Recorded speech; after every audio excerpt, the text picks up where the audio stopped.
குண்டானதால் வாய்ப்புகளை இழக்கும் பிரபல நடிகை. மணிரத்னம் இயக்கிய ஓ காதல் கண்மணி படத்தில் நடித்து தமிழில் பிரபலமானவர் நடிகை நித்யா மேனன்.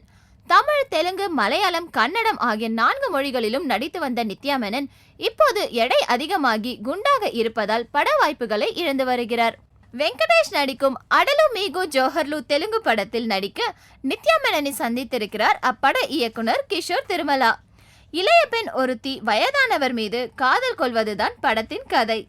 கதையை சொல்லிவிட்டு இந்த கதாபாத்திரத்துக்கு உடல் எடையை குறைத்து நடிக்க வேண்டும் என்று நித்யா மேனனிடம் கூறினாராம் இயக்குனர் கிஷோர் திருமலா. உடல் எடையை குறைக்க ஆர்வமில்லை என்று அவரிடம் கூறிய நித்யா மேனன் இப்போதைய தோற்றத்துக்கு பொருத்தமான வாய்ப்புகள் வந்தால் மட்டுமே நடிப்பேன் என தெரிவித்திருக்கிறார். இப்படி பல பட வாய்ப்புகளை இழந்துள்ளார் நித்யா மேனன்.